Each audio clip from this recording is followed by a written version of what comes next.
So what's up everyone, and welcome back to the channel. This is Ryan from Freedom Foods Farm, and we survived the ice storm. Like, it wasn't that bad. I don't know about how it was for some of you. I think some of you guys got it worse, more towards Dallas than us, but it wasn't that bad at all. It was like, we way over prepared. This was like 3% of what happened last February, last February with the snowpocalypse. But this was not. We way over prepared. You guys can hear them back out there. The geese survived, and the ducks are actually back with them. I loaded them up in the Suburban this morning, drove them across. That was wasn't as hard as catching them in the net, but we got them back. We got them good. Ooh, got to get this a little bit of string. We just moved some more hay in here for the cows. They have a little bit left that they more for bedding, but got to get them some more food. And they made it through the ice storm, no problem. No baby for Yoli yet, which is a very good thing. We didn't really want a baby during the ice storm because that probably, I don't know if that would have been an issue, but didn't want to chance it at all. So we're gonna let them in now. We got a lot going on. We got carpet being installed in the new house across the street. We got brooders to take care of. We got cows to let out. We have water to fill up. So how you doing? Keep it moving. Let's go. All right, you guys ready? Okay. Ready? Come on, cows. Come on, cows. Come on. Come on, cows. All right. And it's obviously going to be these guys who come in, and like Jordan, he's going to come and thrash the hay bale right now. Look, they're going to run over to it. Ready? Here he goes. He's so happy. All he wants to do is go thrash it. Why? Because that's what Jordan does. Because he's a bull and he does bull things. And Yoli, it's her right there. She is extremely floppy, and she's a couple days out, maybe a week out. I don't know. I'm not good at guessing these things anymore. I was never good at guessing them, but I'm just not gonna guess them anymore because it doesn't work out too well. But Yoli here, she's doing good. Everybody's doing just fine. Jordan is you gonna thrash it yet, dude? You're a good boy. You're a good boy. I know. So, good to go. During the ice storm, I actually opened up the barn for the cows, and I felt like I had it cleaned out enough to where they're not going to go get hurt or anything or step on anything. And they are using it like they should be. They go in there at night, and every single cow, every single one was inside the barn. It's pretty cool to come out here and see. Just I have a headlamp on, and you just see all the horns all lining up there. Then some of them get in that wing over there, and most of them get in the big wing, and then Ellie and the baby and Skywalker get in this one over here. So ready for your daily dose of cuteness? Look at her. Hey, what's up? You're getting big. Hey mamas, you haven't been liking me petting you too much with the baby around. Huh? You're okay now, huh? Gotta check on your water. Okay, let's see.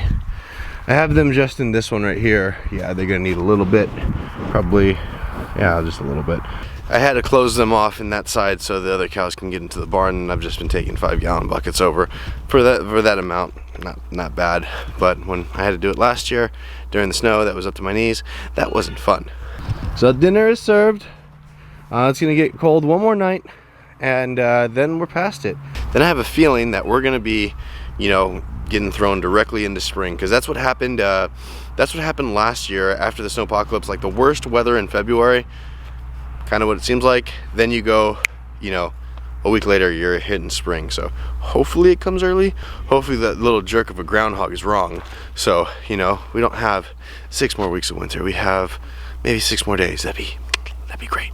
One thing that I did want to comment on, the way that the storm happened was we got like 2 inches of rain overnight. Then in the morning it actually the temperature dropped even more and turned into freezing rain. And then that night we got a little bit of snow, just a little bit of snow, and it came out to be just under 3 inches of precipitation. And I was thinking, okay, because we don't have a covering here where we're doing our deep bedding system, I thought it was gonna get real sloshy. I thought that we were gonna have to move these bales up to a different spot and kind of start over again. But surprisingly, it wasn't sloshy at all. It was actually still really dry, which is really surprising. So it handled this system here handled over, yeah, well over 2 inches of rain, just under 3 inches of rain, or snow, or freezing rain, whatever you want to call it.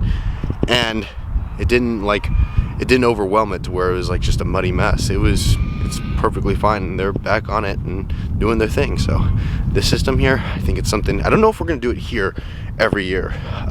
We actually might do it across the street, out of the wind. We might actually do it across the street because the barns there, they're more lean-to-ish. There's actually just one that's a lean-to, to where I can actually back a bale up there, and then they can eat, and the bale's covered, and try and keep it as dry as possible, because, you know, even though it's doing really well, still drier the better. See, we still got some ice in here, but we're going. We are going. Look at that. And look who's king of the mountain, huh? What are you doing? You gonna keep playing? I came over here because you were playing. Her and Skywalker, what they do is they go and touch noses, and then they run away. And they come back and they touch noses, and then they run away. And look, there he is. I can't wait. Wait till he gets bigger. And those two right there, actually those three, because he's gonna breed her to make a calf. Oh man, what a great looking calf she is. We're definitely gonna keep her, and she's gonna be part of the herd. And yeah, Skywalker there, Skywalker and Rosemary there, they'll end up making a baby, that hybrid baby that we're talking about. That's half Longhorn, a quarter Charolais, an 1/8 Angus, and an 1/8 Brahma, and see what comes out of that, because I think that's gonna be pretty cool. I think it's gonna be really cool, actually. But now what we get to do is we have to clean out the brooder, because it's just time. And then what we used as the brooder, we're probably not going to be using as a brooder for very much longer, if at all, actually. This, it's right there, actually. That's the brooder that we used for the ducks, for the chickens, for everything. And because my dad got the farm across the street, it made sense for me to move my shop and the new brooder, because hopefully it's, you know, hopefully we're going to be doing more. It's actually going to be bigger, and what I was using as a shop is right back there. It's kind of like, it's not a shipping container, it's actually a built building, but it's about as wide as a shipping container, and you couldn't do anything inside there. You had to take everything out here and then bring it back all in. Across the way where we have an actual shop that you can build stuff in, I figure we're just going to use that until we eventually turn it into a store, which is a couple of years away, a couple of years away, I don't know, something like that. We have a rough plan. We have an idea of a plan. Just got to make it happen. So we're going to get the shed that we used back and use it for something. There's always stuff for storage. And start building the new brooder probably in about 6 weeks or so back here, maybe actually sooner. This is what we got to clean out. This bed in here, it's a deep bed. Like I said, it's always deep bedding, just like the cow. Same kind of concept, actually. And the deeper the bedding, the less of the smell. I mean, there's hundreds of chickens, 100 chickens raised in here, 50 ducks, somewhere in there, 40, 50 ducks, and there's no smell. Why? Because we did it properly. And you can see it's composted down a decent amount. Look, as we go deeper, there's more compost. And I'm inside of a chicken brooder, and I can go like that. I don't have a repulsive smell. I don't have to smell anything nasty. Why? Because carbon plus nitrogen equals compost, and that's what's natural.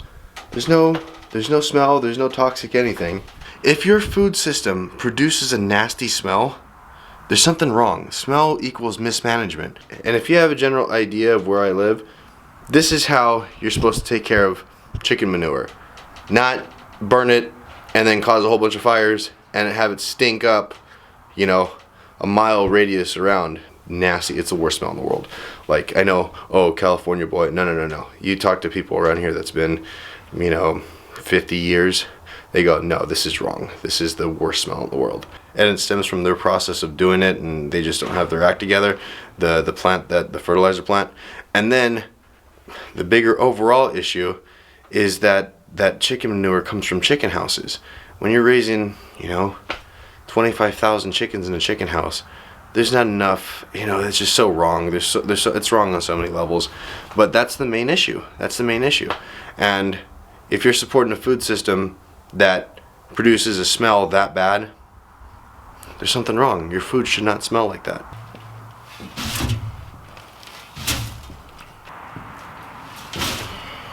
So now I got this load of, you know, this is just old chicken litter. You know what? Let me tell you something. Look, you can see this. There's a lot of poop in here.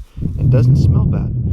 It's not composted all the way down yet, but there's still a lot of nitrogen in it. And I've come to this area of the pasture here that you can see there's some bare ground.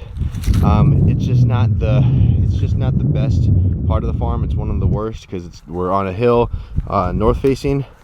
And what I'm gonna do is I'm just gonna take this and figure out a way, either drop the thing down and just push it out as I drive along, or I might just get a shovel and the pitchfork and just spread it out in the spots that's really needed, or just, we'll figure it out. Let's see the easiest way to do this. We might just go something like...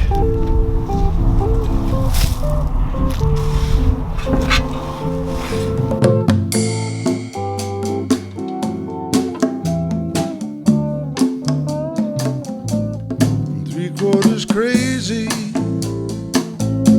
that sounds about right. As good as it gets at the end of the night. 3/4 crazy. So the idea is just to spread it out a little bit, get a good covering, because see, like this right here, that's a weed. Here's a goat weed, and there, those godforsaken things. And we're just gonna spread it out here, and it's right before, you know, springtime. And this should get absorbed into the soil, and I bet you anything that where we put all this, we're gonna get, this is gonna be a lot greener next year. And hopefully, because where we put the ducks in the chicken tractor, and then, you know, when in their net and how their boat trailer, how they are, they're decimating the goat weed. The goat weed is not coming back up there. I think it's because of the amount of nitrogen that we're laying down. But there's a 90 to 95% reduction of goat weed where they've been. So if it's the nitrogen that's working, this might help a lot too. So I'm gonna try and drive and kind of just push it out the back, put this down, and see if this works. And I know somebody's gonna say, oh, it's just a side-by-side load full.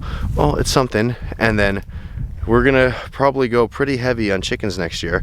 So come this time next year, I might have to get a manure spreader or something like that to spread that out, because I think it'll be composted even a little bit more than this. And then on top of it all, we have what the cows are laying on right now. They're bedding, and that's tons. I'll have to get a manure spreader. I'll have to rent one to spread that out on the pasture. And man, I bet you anything, that's just gonna be, you can just see, it's gonna be like taking a green paintbrush and painting it on the pasture where that goes. So I'm really excited to see it, but it's a start. Billy's one for the same. Pretty safe balance between left and right brain.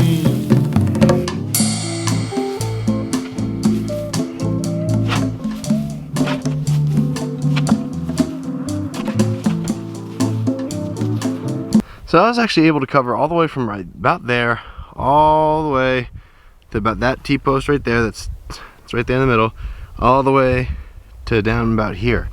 So that one load actually looked like it did a lot. You can see some of it, like the clumps on the ground still, that'll break up eventually.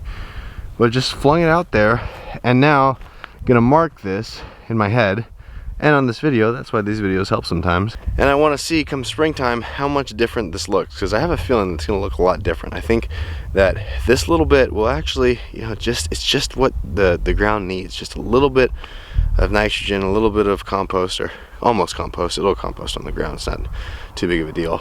And I think this is going to grow up a lot less patchy, because this is believe it or not, this is about the patchiest place on the farm that we have here as far as grass. We can come down here and you guys can get a decent look where I didn't get a chance to spread. This patch is there. You know, it's just thin. that could have been broom sedge. So it'll be kind of cool to see if that helps with the goat weed and helps fill it and stuff and just make this place greener. Because you know what, the cows will appreciate it.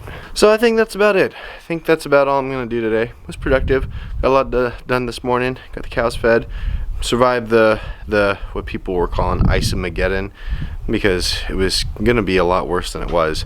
And we're all good here. We're all good here. Got the chicken coop cleaned out, or the chicken brooder. And it's ready. Well, that's not ready. I gotta get this.